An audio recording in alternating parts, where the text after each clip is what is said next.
RCR, la red que comunica y une al Perú.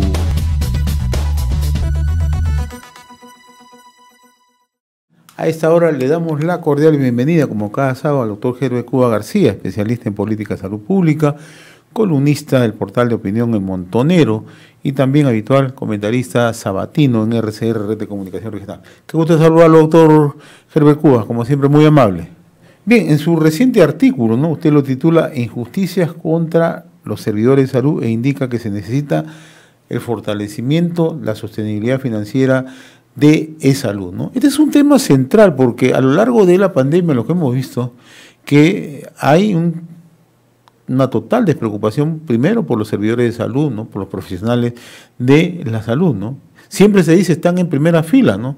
Pero parece ser que los ministros, las gestiones no le están dando el apoyo correspondiente, ¿no?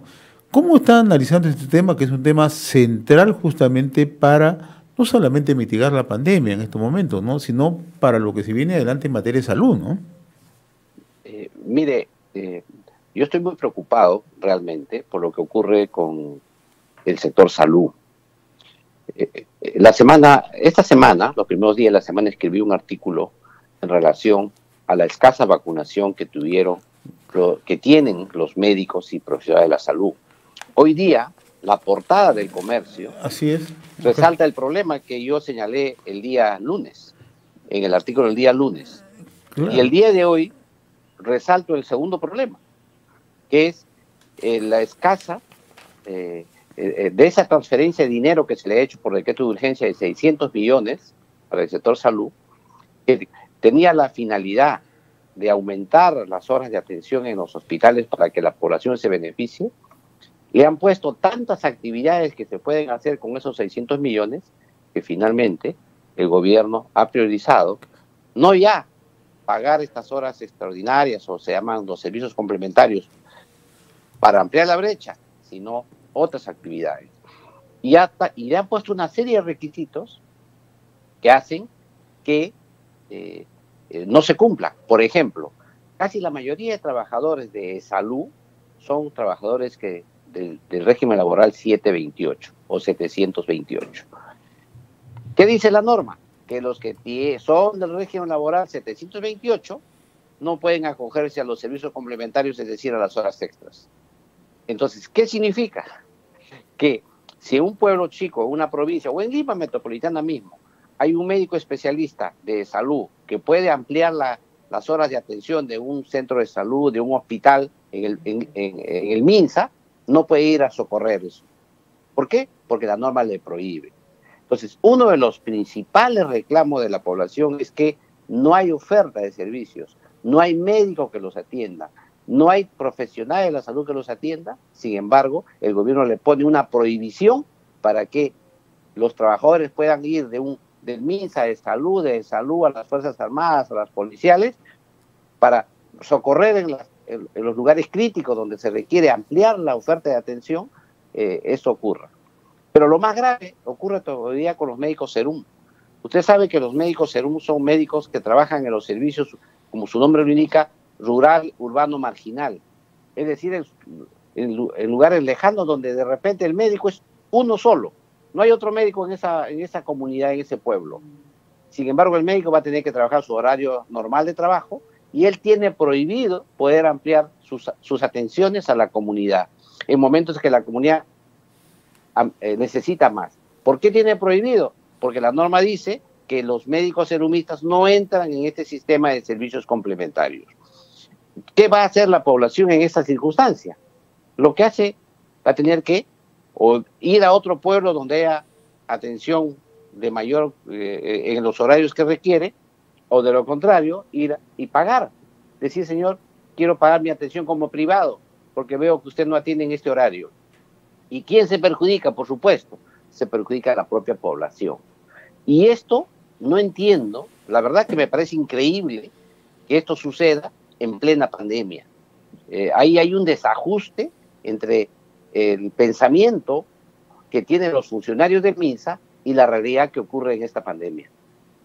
Y el otro tema que yo he visto con mucha preocupación es que el gobierno le ha transferido 118 millones a Salud y eso está muy bien, pero el monto es muy pequeño, porque como todos sabemos, Salud brinda atención no solamente a los pacientes asegurados, sino a la población que tiene COVID, a cualquiera que sea. Y por otro lado, también hay que señalar que debido a toda esta pandemia le han dado mayores responsabilidades, como administrar la vía panamericana, administrar una serie de centros de atención temporal, que ha incrementado enormemente los gastos de salud. Y por otro lado, también hay que señalar que la pérdida de empleo, ¿no?, ha hecho que mucha gente que aportaba de salud ya no lo haga. Y en consecuencia se ha disminuido también la caja fiscal de salud. Entonces, si tú presionas con mayores atenciones, presionas a la institución, que es una institución autónoma, y dices, bueno, como me estás ayudando en las atenciones de lo que es mi responsabilidad como gobierno, como Estado, te voy a transferir un fondo. Sí, pero es un fondo insuficiente. Yo creo que ahí el gobierno tiene que dar mayor sensibilidad frente a salud para fortalecer su sostenibilidad financiera. Ahora, ¿qué es lo que ocurre realmente, no? O sea, no se focaliza bien los recursos, no se conoce a ciencia cierta lo que está pasando en el país. ¿Qué es lo que ocurre en la administración de salud desde su punto de vista? Mire, yo creo que, primero, creo que hay un desfase entre el conocimiento de la realidad sanitaria del país y lo que ocurre en el país. En segundo lugar, no se pone el diagnóstico de fondo, en el sentido de la necesidad que se tiene de mejorar la oferta de atenciones médicas y de salud a la población. Y tercero, no se toma en cuenta que la escasez de recursos humanos para lograr eso requiere que se priorice a los recursos humanos. Y hemos visto en el tema de la vacunación, es increíble. Mire usted, la Comisión COVID del Congreso de la República hizo una visita inopinada a Cenares, que es el Centro Nacional de Abastecimiento del Ministerio de Salud. ¿Qué constató? Que de estas vacunas Sinopharm, cuyo último lote llegó el 14 de febrero, habían 100.000 dosis, más de 100.000 dosis almacenadas en los almacenes de Cenares.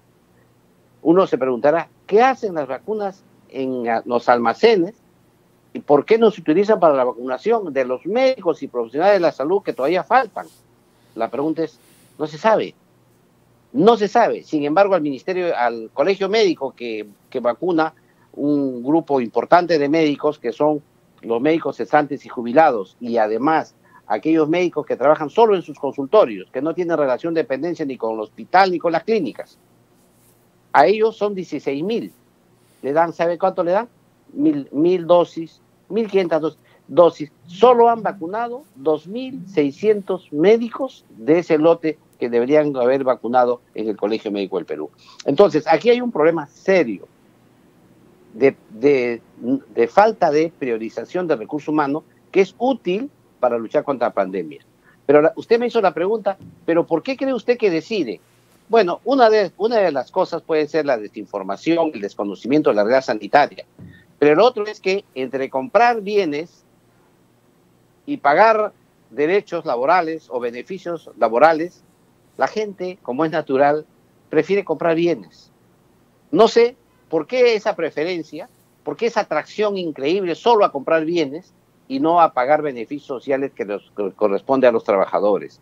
Yo creo que ahí está el tema de fondo, esas decisiones que se toman finalmente, porque en pandemia, como usted sabe, todos los sistemas de compras están facilitados enormemente, los sistemas de control son concurrentes con la Contraloría, pero esto no genera ningún tipo de sanción, sino quizá en el futuro, y tantas son las actividades que se hacen, que evidentemente lo más probable es que muchas de ellas ni siquiera sean visualizadas en los sistemas de control. Por eso es que a mí me preocupa que haya una despreocupación, un abandono de los recursos humanos que tiene nuestro país, en plena pandemia, que es cuanto más se necesita. Una última pregunta y tiene que ver ya con el tema de las vacunas, doctor Heber Cuba, ¿no? El ministro Óscar Ugarte ha dicho que antes de mayo van a estar vacunados o estarían vacunados 4 millones de adultos mayores. ¿Cómo ve el horizonte? ¿Se puede cumplir o simplemente es una buena intención? Bueno, tal como van las cosas, creo que es una buena intención. Y tal es así que ya empieza a ser una preocupación en los medios de comunicación, cosa que nosotros ya sabíamos desde dentro del sector salud, pero ya los medios de comunicación se han preocupado, porque también hay un desfase en las etapas, porque señalaba que la primera etapa era los médicos y profesionales de la salud, y vemos que todavía no concluyen. Hay miles de médicos que todavía no se han vacunado. Ahora han pasado al adulto mayor, y vemos también cómo es la lentitud de la vacunación. Por otro lado, no han llegado vacunas suficientes. La adquisición va lenta también. En consecuencia, todo este proceso de vacunación, más la forma como se distribuyen los presupuestos entre el sector salud, yo creo que va a ser muy poco probable que cumpla las metas del Ministerio de Salud. Muy bien, doctor Heber Cuba, como siempre yo le agradezco la amabilidad de cada sábado en RCR, Red de Comunicación Regional. No sé si tenga algo más que agregar, por favor. Sí, quisiera señalar también que es necesario resolver los conflictos laborales que tiene el sector salud. Yo perfectamente comprendo y me alegro que el gobierno haya resuelto el tema del paro de transportes esta madrugada, y en ese mismo sentido deberían focalizar en el tema del sector salud, por un motivo obvio, porque la salud es el tema más importante hoy día debido a la pandemia.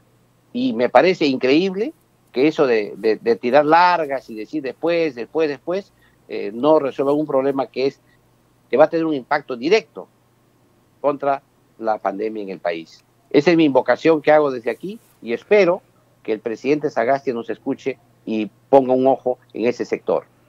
Yo le agradezco la amabilidad que he tenido con RCR, Red de Comunicación Regional, doctor Heber Cuba, ¿no? Y como cada sábado vamos a compartir con usted siempre este análisis referido a los temas de salud y también a los temas de coyuntura nacional. Muy agradecido, que tenga buen día. Muy agradecido, un buen día. Gracias. RCR, la red que comunica y une al Perú.